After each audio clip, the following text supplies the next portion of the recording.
Hi, Paul here. Thanks for being here. I want to talk about how it's really important as you're mixing a record to be sensitive and open to pick up any possible cues or ideas that you may have while you're mixing, whether that would be to do a drop on something, whether that would be to create an effect, whether that would be to give a special reverb throw off of a word on a vocal or stuff like that. And whenever I'm mixing, I always have my ears open for any moments that I can create to bring more excitement to a record, to bring more interest or musicality or weirdness, or to amplify whatever the mood is of the music and what the lyrical content is. Whatever that emotion is, I tend to like to exaggerate that emotion, whatever that might be. So in this case, I'm going to bring up an album that I mixed. The group is Megadeth, and the album is Peace Sells, But Who's Buying? And the title track on that album is Peace Sells, But Who's Buying? And I'm just going to give some examples on some of the songs on that album that to me brought a little bit more of a musical, interesting moment to things, or just made the overall listening experience more compelling and or more commercial. Yeah, and that's a bad word, but more radio, more hooky. So on that song, what I did is in the chorus on that song, there's a riff that goes. The guitars were going da da da da da da da da da da da da da da da, and Dave, the lead singer, is going da da da da da da. If there's a new way, da da da da da da, I'll be the first in line, or whatever the lyric was. And what I did is I really liked the phrasing of the da da da da da da da da da da da da da. But to me, for those guitars to be powering through, it wasn't really as interesting. Plus, that was a key moment where his vocals would come in and say, if there's a new way. So what I did is I just kept the front part of that lick where it went da da da da da da da, cut. And that allowed him to be wide open with his vocal line and the drums and the bass, which to me turned it into more of a call and answer type of moment. And it also allowed it to have the pulse of a dance record almost.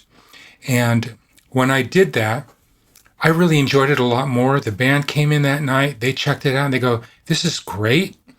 And it was solid. The A&R guy came by, and he dug it. So it's always good to, if you have an instinct to go for something, take those chances and just go for it. The worst they can say is, you suck and you're fired. The best thing they could say is, we really dig it, and it stays. So always go for stuff, whatever hits you musically, just go for it. That kind of helped it become more of a radio record as well. So that was a win, and I really enjoy that record a lot. It's a really cool record. Another song on that album would be Wake Up Dead. At the end of the song, there's this really thrashy mosh pit sort of, and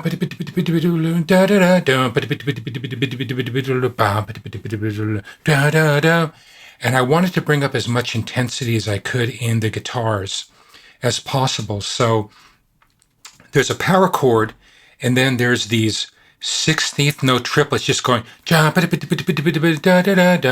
SSL I was at, now in Pro Tools, I could just grab those muted, those really fast scrape notes. But on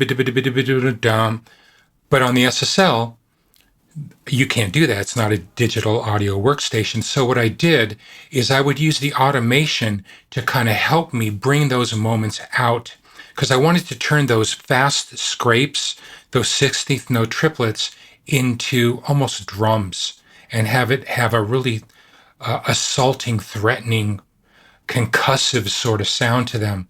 So what I would do is, once I get my automation throughout the song and everything's cool and the guitars are there and everything, I found the level and the tonality of the power chords for that section, and that was EQ'd and cool, but the volume of those scrapes was not where I wanted them, and I couldn't be fast enough to actually get them exactly up and down between the chords and those fast 16th notes.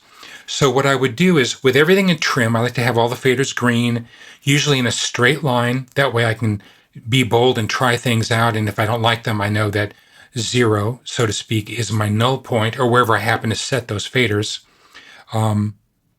And what I would do is I would switch from green trim mode to red, which is absolute mode.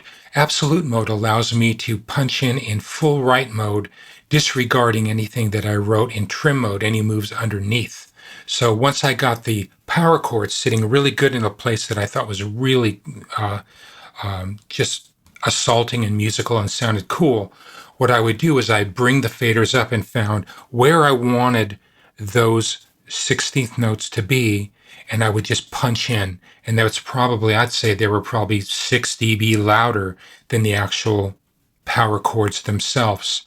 So it would be in trim mode, I'd punch into red absolute. So, and then you'd punch in and out the same way you would punch in on a tape machine. And that would allow me to really get the volume of the chords at the level I wanted, and would help me get the 16th note triplet notes where I wanted those. And they were quite extreme. Sometimes I'll even mult them out and use the cuts on 2 different modules back in the day over there when I mixed this project. And I would have the scrape notes a completely different equalization than I would the actual power chords. Another song would be on a song called My Last Words. On My Last Words, toward the end of the song, it was quite a progressive change and went into this really cool part that went dun dun dun dun dun dun dun dun dun dun dun, and I wanted to give it a little more motion. So what I did is there was a hole after the dun da da da da da da da, and I wanted to give it a wave of some sort of a swoosh sound. So here's what I did. I put I think it was an EMT 140 plate, a plate reverb, and I would give it a 2-week decay time. So let's say if you were to hit a snare into that plate, it would just ring like for like probably 20 seconds or something. And I would compress that. So it's almost like constant white noise without it being white noise. And what I did is I would send the snare drum to that. So on 2 faders, I would have a constant roar of an EMT plate just ringing, being driven by a snare drum. And what I would do is I would bring up the faders on that and go, don't shot. And I would hit the cut button right at the top of that. So don't got dun dun dun dun dun dun dun go shot dun dun dun dun dun, using a quick fade up manually with my hands.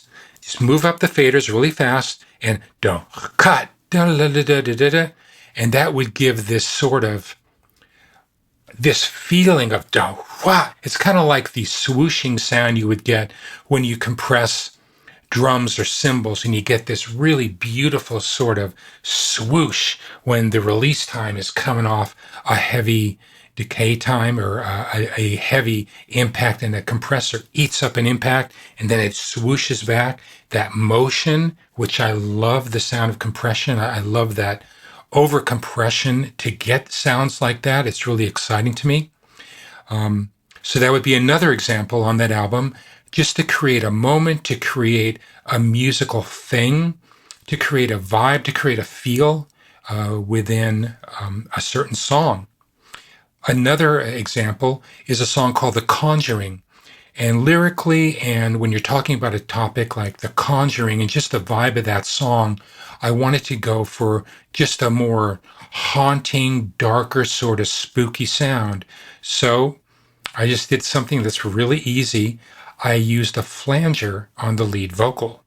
I don't know if I use it all throughout the lead vocal or if I just use it on certain parts, but there's a pretty good flanger on that lead vocal sound, and it really adds to an overall haunting, vibey sort of feel on that song. So my point with all this is when you're mixing, don't just mix for balance and for EQ and make sure everything's proper and whatever. I mean, if the client, if the artist, the band is really married to it just being, they just want it to be a better sounding version of their rough or whatever, yeah, sure, I guess don't take chances or whatever. But usually when someone says, we want to stay really true to this, we like this, I'm probably going to mess with it. I'm probably going to say, cool, but I got to show them this, because the worst they can do is say, put it back, right? Or say, it's not happening, or change it. They might be inspired to come up with a different idea and say, we actually never thought of that, but how about if we take that and do this and this and this? Which is why it's so great to have clients in the studio here and there, and they can, the ideas kind of build up and you feed off one another, and you can sometimes end up with something that's far more interesting and compelling when you have people bouncing ideas off of each other. So anyway, that's what I did on the Megadeth album Peace Sells, But Who's Buying? I hope it was helpful. Hope it allows you to be a little more fearless and to really go by your instincts and go for what it is that you want to do. And until the next time, thanks for being here. If you like this, please give it a thumbs up. Subscribe to the channel would certainly help. And until the next time, cheers, everybody.